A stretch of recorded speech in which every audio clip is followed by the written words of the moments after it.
За Сүхбаатар аймаг төгсөн дунд агштай шүүхээ эрүүгийн шүүх хурдаа нийслэмдэгдээ. За энэ шүүх хурдаанаар эрүүгийн тусгай ангийн 17 дугаар зүйлийн нэг хэсгийн нэг заалтанд ялах төвөд үйлчлэн Батбаяр тоогдох эрүүгээрийг хэлсэн. Нарийн чанар шүүхтэй нийслэлтэй танилцуул оролцдог соно.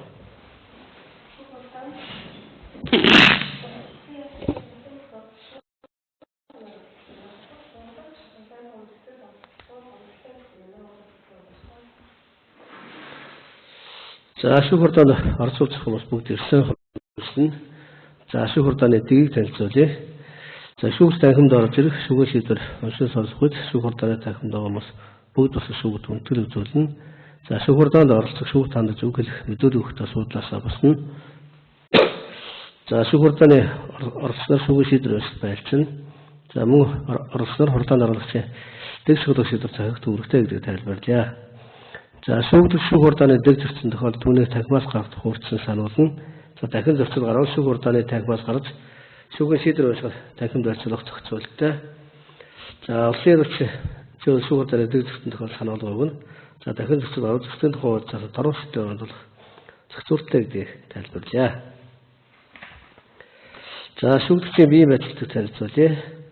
За Лувсан зайлшгүй огт Батцайхны Батбаатар Монгол Улсын иргэн 1995 оны 5 сарын 2-ны өдөр төрсөн 30 настай эрэгтэй бүрэн дэд босролтой засварчин мэргэжилтэй дөрөв чиглэл компанид гач ажилтаа ам бол 3 ихтер мөнгөтэй яваад 6 дугаар аваатын задад орсон суух хаягтай урд эрүүгийн харилцаа хүлээж байгаагүй. Регистрийн дугаар L96 тэг 5 тэг 2 16 гэсэн байна. За Батбаатарын биеийн байцаал зөв үү? За Батбаатар прокурорын ялах зүйлийг гаргаж танилцсан уу? За жаахан чанга харилаа. Бүхэнд харцаа. За Батбаатар шүүх хурдаанд эрүүгийн шүүгдэгчээр оролцсон. За шүүгдэгчид эрүүгээр хэншил тогтгоо 7 дугаар бүрэх цаас эрх бүрийг хүлээж оролцдог. Тэр ямар эрх бүр хүлээх юм бэ гэдгийг тайлбарлажээ.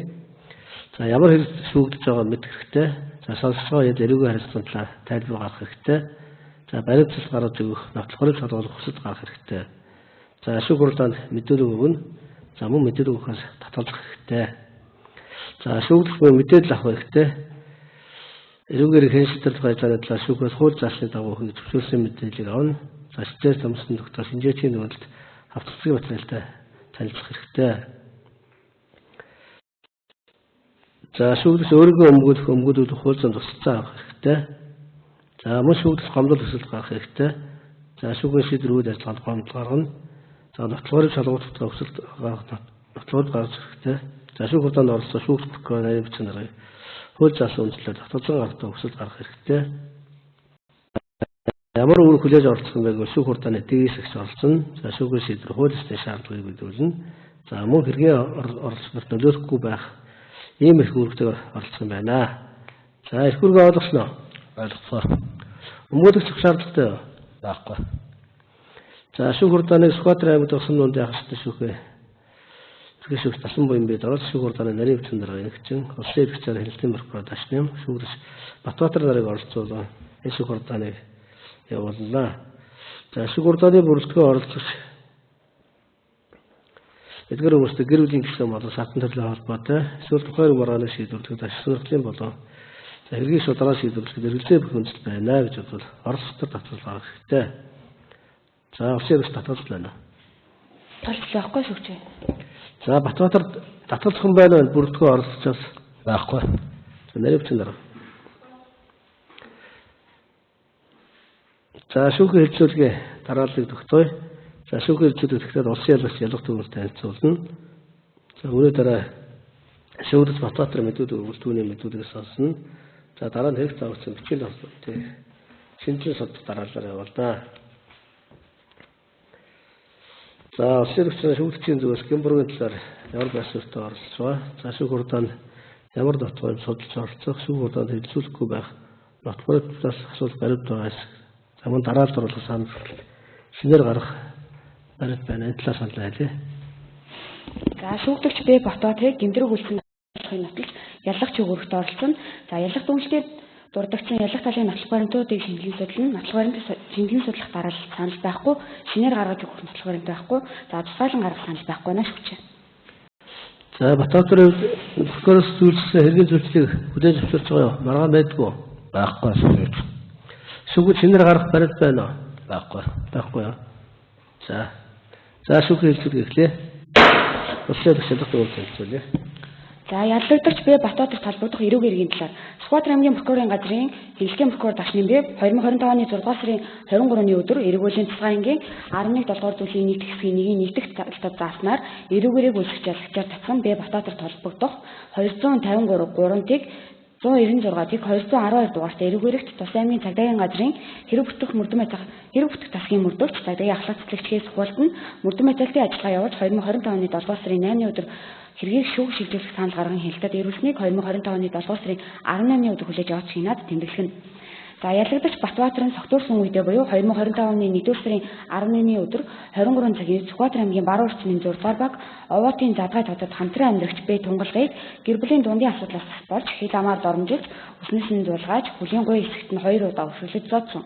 2025 оны 3 дахь сарын 11-ний өдөр 22 цагийн орчим гэртээ хамтран амьдрагч Тунгалгыг хувцсыг нь гэрээсээ хөөж өмсөж байсан курткийнхын захаар хоолойг нь боож мөн хашааны гадна тал гараараа багалзуурдан газарт унгаж зодож хүсэл зоригийн эсрэг тодорхой үйлдэл хийхгүй байхыг алдсан. Мөн 2025 оны 4-р сарын 4-ний өдөр 20 цаг 30 минутын үед гэртээ байхдаа Б Тунгалгыг гэрээсээ яв зайл гэж хөгөөд хувцсыг нь гаргаж шийдсэн. Өснөөс нь зулгааж хоол газар унган гэр бүлийн хамааралтай хайлтаа түүнийг байнга бие махбодын хүчрхийлэлд оруулж зодсон. Гэмтрэг үйлдэл болох мөрдөн шалгаалгын явцад хэрэгт хуульд заасан үндэслэл журмын дагуу цуглаж бичүүлсэн дараах нотлох баримтуудаар батлагдсан тогтоож байна. Үүнд хохирогч Тунгалгын мэдүүлэг хавцдэргийн 9-өөс 11-р хуц, хохирогч Б Тунгалгын дахин мэдүүлэг хавцдэргийн 14-р хуц, гэрч Г Бадмын мэдүүлэг хавцдэргийн 23-аас 24-р хуц, гэрч Г Б Баярбаатарын мэдүүлэг хавцдэргийн 27-аас 28-р хуц, Сүхбаатар аймгийн шүүх шинжилгээний хэлтсийн 2025 оны 4-р сарын 30-ны өдрийн 222 дугаартай Б Тунгалгын биед гэмтэл тогтоогдсонгүй гэх хэмжээчийн дүгнэлт хавцдэргийн 36-аас 37-р хуц, аюулын зэрэглэгийн үнэлгээгээр дундсраг гих тэмдэглэл хавцдэргийн 95-аас 97-р хуц, 2025 оны 1-р сарын 24-ний өдрийн 128 дугаартай Сүхбаатар аймаг Тагсан дундын ахал шатны шүүхийн шийдвэрийн хуулбар хавцдэргийн 83-аас 85 дугаар хуц, 2025 оны 4-р сарын 4-ний өдрийн 360 дугаартай Сүхбаатар аймаг Тагсан дундын ахал шатны шүүхийн шийдвэрийн хуулбар хавцдэргийн 86-аас 89 дугаар хуц, за ялагдагч Б Батбаатарын мэдүүлэг хавцдэргийн 58-аас 59 дугаар хуц зэрэг болон бусад бичгийн ач баримтууд цугларсан байна. Хэрэг цугларсан дээр ач баримтуудаас дүнхэд Б Батбаатар нь 2025 оны 1-р сарын 11-ний өдөр 23 Сүхбаатар аймгийн Баруун орчмын 6 дугаар баг Овоотын Задгай хотод хамтран амьдрагч Б Тунгалгыг гэр бүлийн дундын асуудлаас болж хил амаар доромжилж өснөөс нь зулгааж хүлийн гуй хэсэгт нь 2 удаа өсвөлж зодсон. 2025 оны 3 дахь сарын 11-ний өдөр 22 цагийн орчимд гэртээ хамтран амьдрагч Тунгалгыг хувцсыг нь гэрээхээ үүдэн тасгаж гэрээсээ хөөж өмсөж байсан курткийнхаа захаар хоолойг нь боож мөн хашааны гадна тал гараараа багалзуурдан зодож хүсэл зоригийн эсрэг тодорхой үйлдэл хийхгүй байхыг алдсан. Мөн хамтран амьдрагч Тунгалгыг өмнө нь зодсон асуудлаас болж 2025 оны 4-р сарын 4-ний өдөр шүүх хуралд орчхоод Сүхбаатар аймгийн Баруун орчмын 6 дугаар баг Овоотын Задгай хотод 16 цагийн үед гэртээ ирэхэд нь түүний гэрт Баярбаатар хамтран амьдрагч Тунгалаг охин номын орон байсан байна. Ингээд Батбаатар нь Баярбаатартай нэг шил агаар нэртэй 5 литрийн арх хувааж уусан байна. Улмаар найз Баярбаатартай хамтран амьдрагч Тунгалгыг хардаж хил амаар доромжилж яв зайл гэж хөөж хувцсыг нь гаргаж шийдсэн байх бөгөөд энэ үед Тунгалаг явах гээд гэрээсээ гарахт нь араас нь гарч ирээд хашаан дотор өснөөс нь зулгааж газарт унгаад хоолойг нь боосон үлдэл нь бие махбодын хүчирхийллийн хэлбэрт хамаарах бөгөөд энэ нь гэр бүлийн хүчирхийлэлтэй зүйлийн 6-гийн 2 дахь хэсэг заасан энэ хуулийн 3 дугаар зүйл заасан этгээд энэ хуулийн үйлчлэлд хамаарах хүний амь нас эрүүл мэндэд гям хор учруулсан эсвэл учруулж болзошгүй аливаа үйлдэл хийсүүлдэггүй бие махбодын хүчирхийлэл гинэ гэж дааснаар тодорхойлогдож байна. Б Батбаатар нь хамтран амьдрагч Тунгалгыг хил амаар доромжилж зодож гэр бүлийн хүчирхийллийг байнгын шинжтэй гэмтрийн үйлдэл үйл баримт тогтоогдчих. За гэр бүлийн хүчирхийлэлтэй тэмцэх тухай хуулиар хамгаалагдсан харилцааны агуулганд гэр бүлийн хүчирхийллийг илрүүлэх таслан зогсоох хохирогч гэр бүлийн бусад гишүүний амь нас эрүүл мэнд аюулгүй байдлыг хамгаалах урьдчилан сэргийлэхэд оршно гэсэн зорилгоор тодорхойлогдох бөгөөд уг хуулийг зөрчсөн этгээдэг зөрчил эсвэл эрүүл хуулиар хариуцлага хүлээх асуудлыг үйлдэлийн давтамжийг харгалзан шат дарааж хүндрүүлсэн нь хууль тогтоогчийн үзэл санаа юм а. Эрүүл хуулийн цэцгаангийн 11 дугаар зүйлийн 1 тэгсийн 1-1, 1-2, 1-3 дахь хэсэг болон төслийн тухай хуулийн 5 дугаар зүйлийн 4 хэсэгт заасан шинжүүдийн давхардаг буй хэсгүүд нь гэмтрийн шинжийг тодорхойлох үндэслэл болох бөгөөд аль нэг үйлдэлийг 3 ба түүнээс дээш удаа эсвэл нийтдээ 3 ба түүнээс дээш удаа байх аль ч тохиолдолд гэмтрийн шинжийг хангана. Өөрөөр хэлэх юм бол төслийн тухай хуулийн 5 дугаар зүйлийн 4 хэсэгт заасан гэр бүлийн хүчирхийлэлтэй тэмцэх тухай хуулийг зөрчих төслийн бүрэлдэхүүний объективийн үндсэн шинж нь гэр бүлийн хамааралцгүй харилцаатай хүнийг зодсон, хүсэл зорилгын эсрэг тодорхой үйлдэл хийхгүй байхыг алдсан, бусдад харилцааг хязгаарласан, хуваарт болон дундын эдгэрэнгүй эзэмших ашиглах, захин зохицуулах хэрэгт халдсан гэсэн дөрвөн шинжээр үйлдэх ба эдгээрийн аль нэгийг за эсвэл хэд хэдэн шинжийг үйлдэл нь нийт 3 удаа байх тохиолдолд эргүү харилцуулах хэрэглэхээр бол хуульчлсан байдаг. Олон удаагийн үйлдэлээр за байнга гэдэг нь өөрийн одоо харилцаатай хүний нэр төр алдар хүндийг бутаанд оромжлох, заамл хийж, агшин цогтуудад сэтгэл санааны дарамтанд оруулж, амгалан тайвнаар ажиллаж амьдрах хүслийг алдагдуулах, за зориудаар хүргэж буй Батбаатарын Гэмбүргийн санаатай үйлдэл нь эрүүгийн тухайн 17 дугаар зүйлийн 1 дэх хэсгийн 1-ийн 1 дэх залтад заасан гэр бүлийн хамааралцгүй харилцаатай хүний байнга зодсон гэмтрийн шинжийг бүрэн ангаж явах тул яллагдагч бие Батбаатар толбогдох хэрэгт яллах дүнэлт үйлдэж шүүх шилжүүлэхээр шийдвэрлэв. Эрүүгээр гэншүүдэс тухайлийн 32 дугаар зүйлийн 1 дэх хэсгийг удирдлага болгон тогтоох нь яллагдагч бие Батбаатарын сатуулсан үедээ буюу 2025 оны 1-р сарын 11-ний өдөр 23 цагийн үед Сүхбаатар аймгийн Баруун орчмын 6 дугаар баг Овоотын залуу татад хамтран амьдрах тунгалгын гэр бүлийн дундын асуудлаас болж хил амаар доромжилж өснөөс нь дуулгаач бүлийн гоё хэсэгт нь 2 удаа уршилсан 2025 оны 3 дугаар сарын 11-ний өдөр 22 цагийн орчимд за хувцсыг нь хамтран амьдрах тунгалгын хувцсыг нь гэрийнхээ үүдэн дасгаж гэрээсээ хөөж за өмсөж байсан күртгэнийхэн захаар хоолойг нь боож мөн хашааны гадна тал гараараа багалзуулсан газар дунгаж за одоо ч хүсэл зорилгын эсрэг тодорхой үйлдэл хийхгүй байхыг алдсан мөн 2025 оны 4 дугаар сарын 4 20 цаг 30 минутын үед гэртээ байхдаа тунгалгыг гэрээсээ явзаа гэж хөгөөд хүчийг нь гаргаж шидсэн. Өснөөс нь зулгаж хоолойг нь бож газар дунган гэр бүлийн хамааралцгүй харилцаа түүнийг байнга бид мөнхөдийн хүчрхийлэлд оруулж зодсон гэмтрийг эргүүлэн цэцгийн ангийн 11 дугаар зүйлийн 1 хэсгийн 1-ийн 1 дэх залтад заасан. Нар зүтгэлэг тогтоосугаа яллагдагч Батбаатар толбогдох 253 гурвантыг 212 дугаартай эрүүгээргийг хариулын дагуу Сүхбаатар аймаг тусгай дундын ашигтны шүүх чиглэлсэвэ яллах дүнслүүлсэн хэлтийн прокурор хууль цаасан дэд зөвлөгтэй ташна гэсэн байна. За официалчаас яллах төгөлд харилцуулсан ойлгомжтой. Ойлгомжтой. Асууж тодорхойлсон байна уу? Байхгүй. За шүүхурдаа мэдүүлэг өгөх үү? За официалч яллах төгөлтэй холбоотой асууя. За биеийн байцaalтай холбоотой нэг асуулт асууя. За та бол дөрвөлж хийх гээд ажиллагаа гэсэн нь Одоо яг жилийн үйлрэлтэй болохоор 915 гэдэг дахиад дууддаг. Тэгээд ажилтаа. За одоо та хамтран амьдрах тунгалагтай ямар харилцаатай байгаа вэ? Одоогоос нэг сар гарны өмнөөс эхлээд бүр харилцаа тасцсан. Одоо та хаана машин сууж байгаа вэ? Би өөрөө одоо 40 хоногийн баримтлага авсан. Тэгээд одоо яг сүүлийнхаа 20 хоногийн 10 дотор нэ. За та баримтлагынхаа одоо хугацаагаа дуусгаад гарахаараа ажиллах вэ? Одоо манай төгс ахын сайтны оролт сайтанд үүдээ. Тэгээд төгс ахтар болсон. Тэгэхээр одоогоор бол танд энэ дээр заасан Баруун орчмын 6 дугаар баг Овоотын задаа тосцол зуулгасан судалгаа гэсэн юм шүү дээ. Тэгэхээр энэ тоод дээр бол одоо байхгүй гэсэн үг үү? Тэгээ уул нь бол наач миний нэр дээр байгаа газрыг. Тэгээд наа хүн ч өөрөө явахгүй болохоо тэгээд нэг төр зуртаал ахихаар л. За та өөрийнхөө тэр үйлдэлтэй ямар дүгнэлт өгөх юм бэ? Өөрөө үйлдэлтэй л одоо их гэнэрч байна. Та зөвчлөөр анх ороод гэрблийн хүчрхийлүүлсэн байна гэж 5 4 шинжийг хангаж байна гэж шүүгч таныг баримтлагаар одоо шийдгэсэн байна шүү дээ. Тэгээ энэ үйлдэлээ та дахин давтан гаргаад тунгалаг гэдэг хамтран амьдрагчаа очоод зодоод байдаг нь одоо ямар ч хэлтэй вэ? Би одоо энэ хүний бие махбодод талдаж болохгүй дээ гэсэн ойлголт юу н авсан уу өөрөө? Авсаах гэнэрч.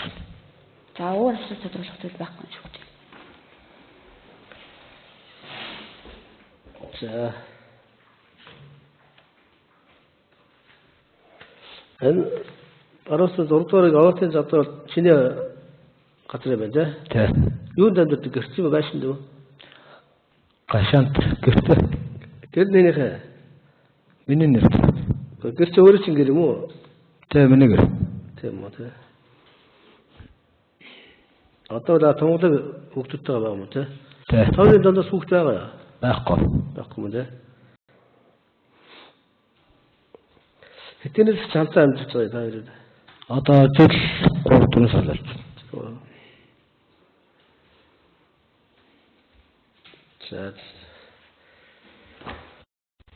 За хэрэг тавьсан бичиг нотлох гэдэг зүйлээ хэлсэж.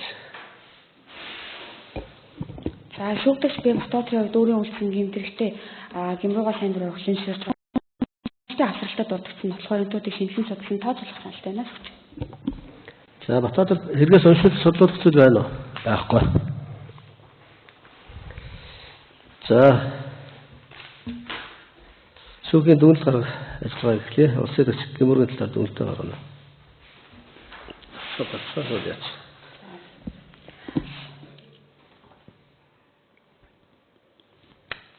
За Улаанбаатар аймгийн прокурорын газрын хэлтийн прокурор Ташнамбай прокурорын тухай 17-19 дөрвөл эрүүгээр гэн шийдвэрлэх тухай 34-7 35-24 дөрвөлийн нэгдэх хэсгийг тоцос удирдлага болгон эрүүгийн хуулийн цахаан ангийн 11 7 дугаар зүйлийн нэгдэх хэсгийн нэгдэх залтад зарсан гэмтрэг үйлсэн бие Батбаатар толбогдох 253 3-126-ыг 212 дугаартай эрүүгээр гэн шүүх хуралдаанд улсын ашигт зориулсан дараах дүгнэлтийг гаргаж байна. За шүүгдэгч Батбаатарын үйлсэн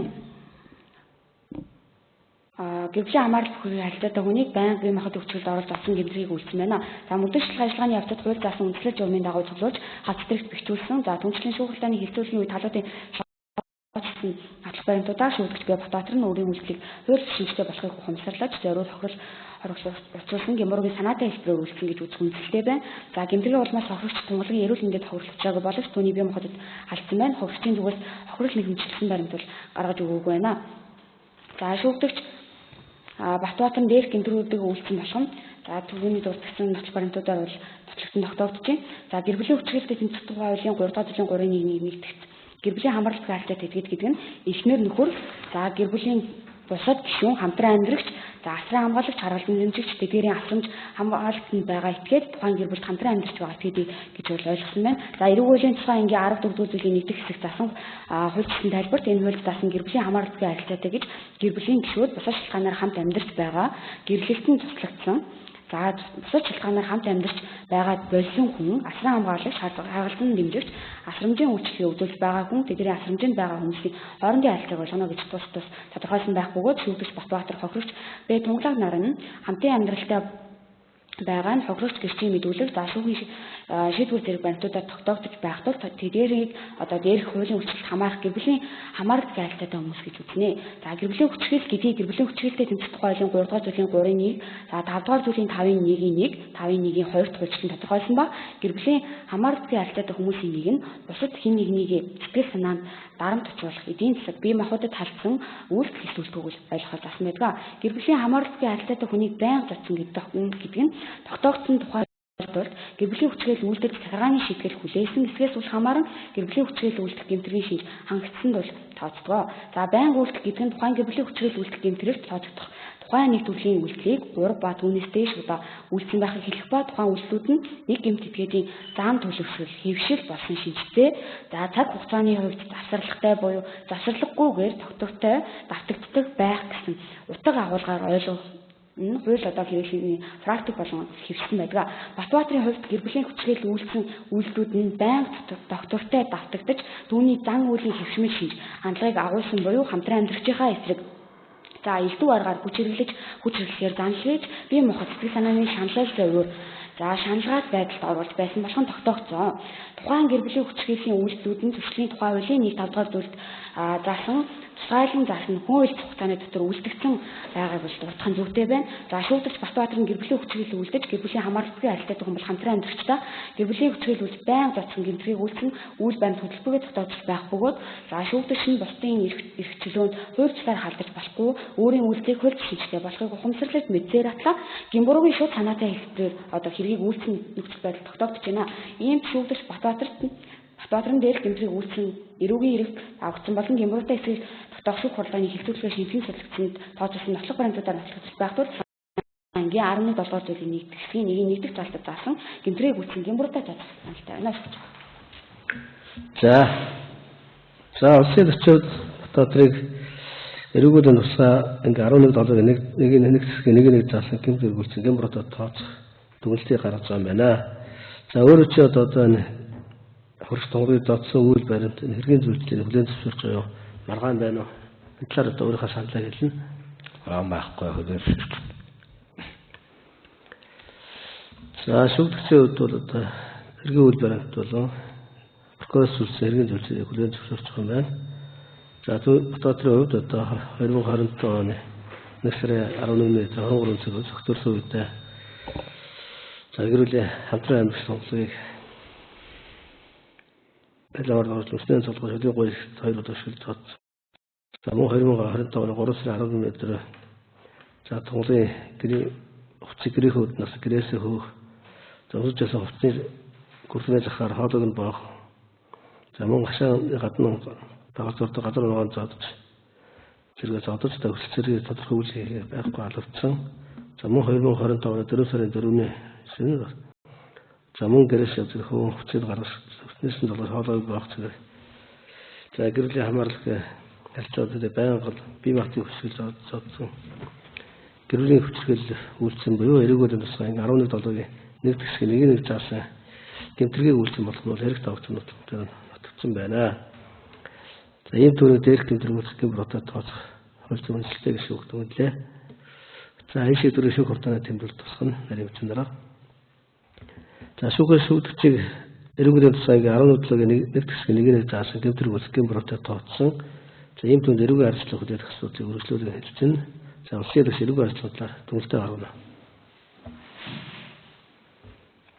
За шүүгдэгч Б Батбаатарыг эргүүлэн цэцгийн ангийн 11 дугаар зүйлийн нэгдэх хэсгийн нэг залтад засан гэмтрийг үйлсэн гэмрүүтэ татсан тул эрүүгийн арилжах хүлээж хэмжүүлдэг байна. За эрүүгийн арилжахыг хүлээхэд хөнгөрүүлэх нөхцөл байдал тогтоогдохгүй байна. За шүүгдэгч Батбаатарын гэмтрийг үйлсэн гэмрүүгээ сайн дураар шилжүүлсэн урд өмнө яаж шийдэгдэж байгаагүй. За хувийн байдал гэмтрийг үйлсэн нөхцөл байдал. За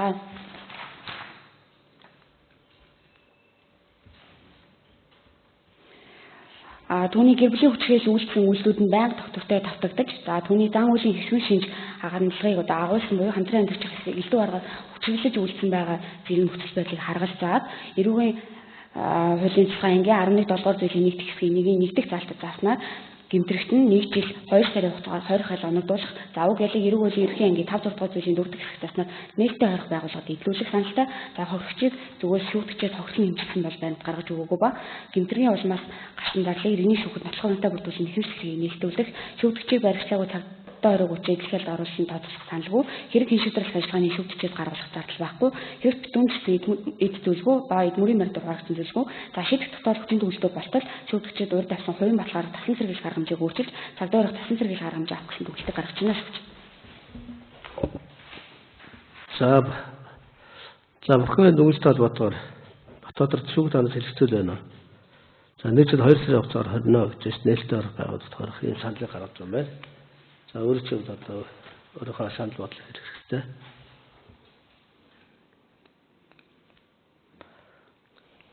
Эсвэл байхгүй. За шүүх шийдвэр хошиг хурдан завсарлаа.